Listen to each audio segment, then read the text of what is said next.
அனைவருக்கும் வணக்கம். சனிதோஷம் விலகருக்கு நலத்தமைந்தி கதை கேளுங்க. பார்ட் 5.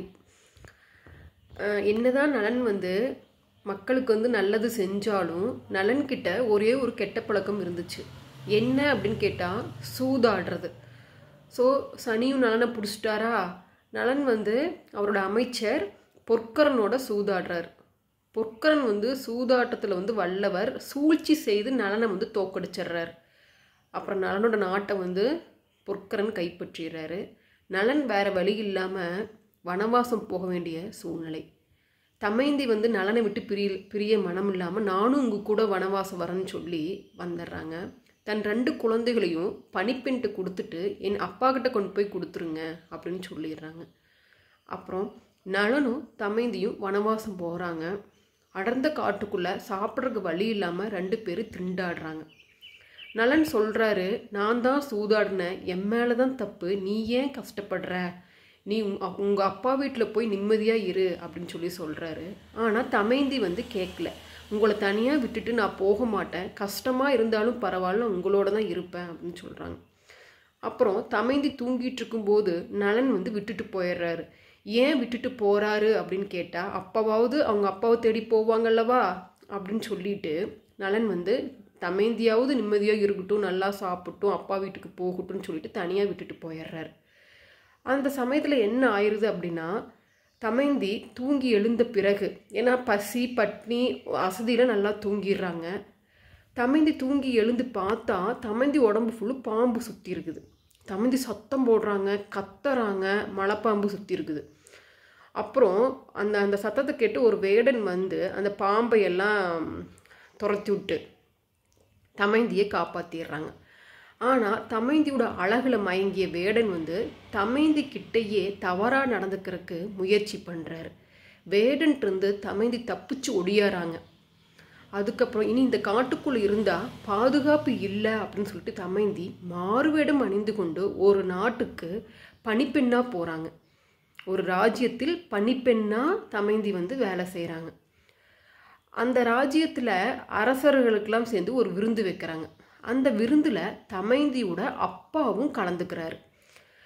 அவர் தமைந்தி பார்த்து அடையாளம் கண்டுபிடிச்சிக்கிறார். என்னதான் வேஷம் பண்ணி தன் பெண்ணை பார்த்தா அப்பாவுக்கு அடையாளம் தெரியாமையா போயிடும். அப்புறம் தன் பெண்ணின் நிலைமை நினச்சி ரொம்ப வருத்தப்படுறாரு. அம்மா நீ ஏன் இங்கே கஷ்டப்படுற, நம்ம ராஜ்யத்துக்கு வாமா அப்படின்னு சொல்லிட்டு தன் பெண்ணை கூட்டிகிட்டு போயிடுறாரு. அங்கே தான் தமைந்தியோட தமைந்தியோட பசங்க 2 பசங்க அப்பா வீட்டில் தான் இருக்குது. தமைந்தி தன் குழந்தைகளை பார்த்துட்டு அப்பா வீட்டில் இருக்கா. சரி, ஓகே. இங்கே நலன் காட்டுக்குள்ளே போனாரே, என்ன ஆனாருன்னு பார்க்கலாமா. நலன் நடந்து காட்டுக்குள்ளே போயிட்டே இருக்கிறாரு. ஒரு இடத்துல தீ பற்றி எரியுது. என்னை காப்பாற்றுங்க காப்பாற்றுங்க அப்படின்னு சத்தம் வருது. என்னடா இவ்வளோ சத்தம் வருது, நம்ம போய் அவங்கள காப்பாற்றலான்ட்டு வராரு. அந்த தீயுக்குள்ளே ஒரு பாம்பு மாட்டி இருக்குது. நலன் கஷ்டப்பட்டு அந்த பாம்பை காப்பாற்றிடுறார். அந்த பாம்பு பேர் கார்கோடகன். அந்த பாம்பு என்ன பண்ணிடுது அப்படின்னு கேட்டால் நலனை தீண்டிடுது. அதுக்கப்புறம் நலன் வயதான உருவத்துக்கு வந்துடுறாரு. நான் உனக்கு நல்லது தானே செஞ்சேன், நீ என்ன ஏன் தீண்டுனே என்ன அப்படின்னு சொல்லி நலன் கேட்குறாரு. இல்லை, நான் உனக்கு நல்லது தான் செஞ்சுருக்கிறேன், நீங்கள் வயதான உருவம் எடுத்தது நல்லது தான். நீங்கள் இந்த காட்டுக்குள்ளே உணவு இல்லாமல் கஷ்டப்படுறீங்க. நீங்கள் நாட்டுக்குள்ளே போனாலும் நலனுக்கு யாரும் வேலை கொடுக்க மாட்டாங்க. நலன் மிகப்பெரிய அரசர். அந்த அரசருக்கு யாராச்சும் அரசர் போய் வேலை செய்கிறது மக்களால் ஏற்றுக்கவே முடியாது. இப்போ நீங்கள் வயதான தோற்றத்துக்கு வந்துட்டீங்க. உங்களை யாராலும் அடையாளம் கண்டுபிடிக்கவே முடியாது. இப்போ நீங்கள் ஏதோ ஒரு நாட்டுக்குள்ளே போய் ஏதோ ஒரு வேலை செஞ்சு பொழைச்சிக்குங்க அப்படின்னு சொல்லிட்டு ஒரு துணியை கொடுக்குது அந்த கார்கோடகன். அந்த கார்கோடகன் நாகம் ஒரு துணியை கொடுக்குது. நீங்கள் எப்போ பழைய உருவத்துக்கு வரும்னு நினைக்கிறீங்களோ அப்போ அந்த துணியை போட்டுக்குங்கன்னு சொல்லி கொடுத்துருது. நலனும் வயதான உருவம் எடுத்த பிறகு அயோத்தி மன்னனுக்கு தேரோட்டியாக வேலை செய்கிறார். இப்படியே 7.5 ஆண்டுகள் போயிடுது. அதுக்கப்புறம் இங்கே தமைந்தி தமைந்திக்கு என்னதான் குழந்தைகளை பார்த்துட்டு அப்பா வீட்டில் இருந்தாலும் தன் கணவனை மறக்க முடியுமா? தமைந்தி ஒவ்வொரு நாளும் நலனை நினச்சி ஏங்குறா. 7.5 ஆண்டுகளும் முடிஞ்சிருச்சு, இனிமேல் நலனை பார்க்காம இருக்க முடியாது அப்படின்னு சொல்லிட்டு அப்பா கிட்ட போய் என்ன சொல்கிறா, எனக்கு மறுபடியும் சுயமரம் நடத்துங்க அப்படின்னு சொல்கிறா.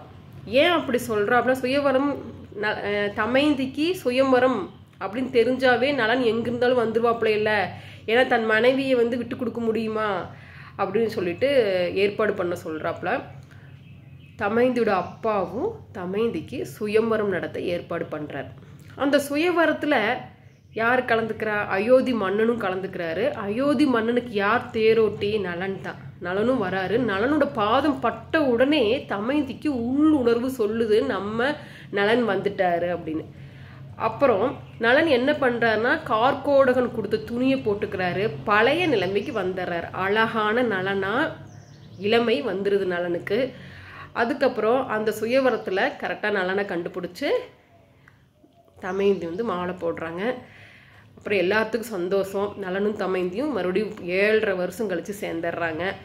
தமைந்தியோட அப்பா மறுபடியும் கல்யாணம் நடந்தாலும் சீர் செய்யணும்ல, உங்களுக்கு என்ன சீர் வேணும் அப்படின்னு சொல்லி நலன் கிட்ட கேட்குறாரு. நலன் வந்து உங்கள் படையை கொடுங்க, என் நாட்டை நான் மீட்டெடுக்கணும்னு சொல்கிறாரு. இந்த சமயத்தில் 7.5 சனியும் சனி பகவான் விலகிறாரு நலனை விட்டு. அதுக்கப்புறம் அந்த படைகள்லாம் வச்சு என்ன பண்ணிடுறாரு, நலனை வந்து தன் நாட்டை மீட்டெடுத்துடுறாரு. திரும்ப நலன் மகாராஜா நாட்டுக்கு அரசராயிறாரு. மக்கள் மேலே ரொம்ப பழையபடி ரொம்ப நாட்டுக்கு நன்மை செய்கிறார்.